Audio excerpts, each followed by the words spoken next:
कल्याण डोंबिवली महापालिका निवडणुकांसाठी शिवसेना उद्धव बाळासाहेब ठाकरे पक्ष आणि मनसे युतीवर शिक्कामोर्तब झाला। याची माहिती शिवसेना उद्धव बाळासाहेब ठाकरे जिल्हा प्रमुख अल्पेश भोईर यांनी दिली। उद्यापासून दोन्ही पक्षाच्या उमेदवारांना एबी फॉर्म देण्यात येणार असल्याचं भोईर यांनी सांगितलं। कल्याण डोंबिवली महानगरपालिका निवडणुकीच्या पार्श्वभूमीवर कल्याण पश्चिमेतील 10 प्रभागांसाठी शिवसेनेनं 166 इच्छुकांनी मुलाखती दिल्या। शिवसेना उपनेते प्रकाश पाटील यांच्या शिष्टमंडळाने इच्छुकांच्या मुलाखती घेतल्या।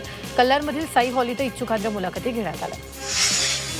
ठाकरेंच्या युतीमुळे मुंबईत काही फरक पडणार नाही, सत्ता महायुतीत येईल असा विश्वास गिरीश महाजनांनी व्यक्त केला।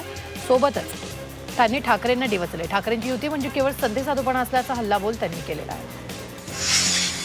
जागावाटपावर सकारात्मक चर्चा सुरू असल्याची माहिती मुख्यमंत्री देवेंद्र फडणवीस यांनी दिली आहे। तर जागावाटपाचा प्रश्न लवकरच सुटणार असल्याचं देवेंद्र फडणवीस यांनी म्हटलं। त्यामुळे लवकर महायुतीमधील जागावाटपाचा तिढा सुटण्याची शक्यता आहे।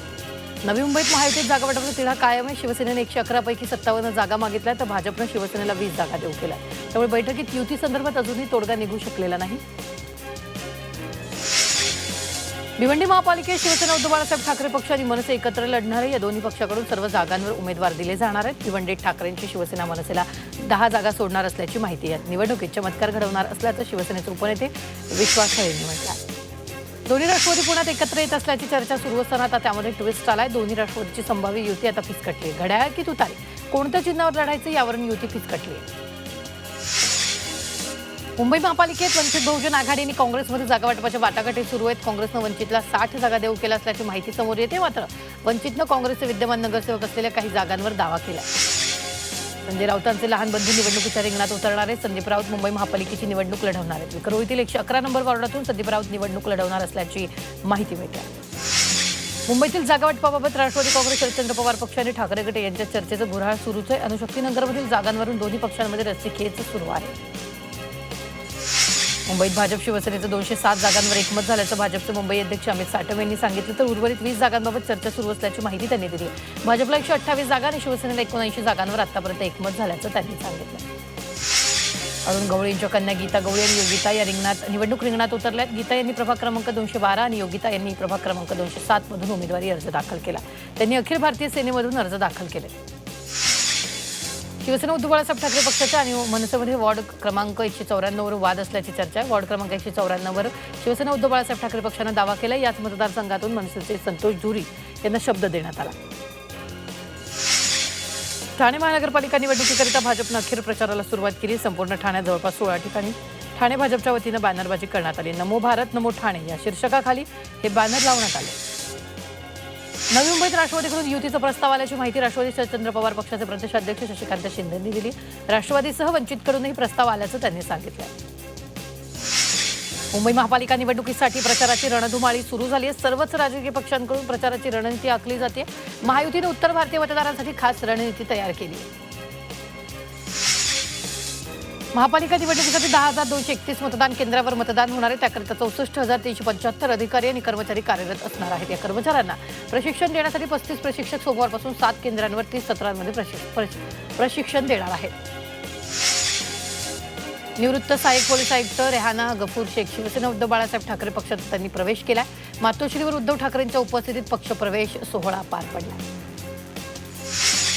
कल्याण डोंबिवली शिवसेनेची ताकद दिवसेंदिवस वाढताना दिसते। महायुतीमध्ये सक्रिय भूमिका बजावणारे आणि आगरी कोळी समाजाचे प्रभावी नेते देवानंद भोईर यांनी शिवसेनेत अधिकृत पक्षप्रवेश केला। मुंबईत ठाकरेंची युती शतक पार करेल असा दावा खासदार संजय राऊतांनी केलाय। शिवसेना उद्धव बाळासाहेब ठाकरे पक्ष आणि मनसेच्या युतीतील 117 ते 120 जागा त्यांना मिळतील असा विश्वास राऊतांनी व्यक्त केलाय। राऊतांचा कुठलाही दावा खरा ठरलेला नाही, त्यामुळे राऊतांचा ज्योतिषाचा धंदाही यशस्वी ठरणार नाही असा पलटवार भाजपचे माध्यम प्रमुख नवनाथ बन यांनी केला।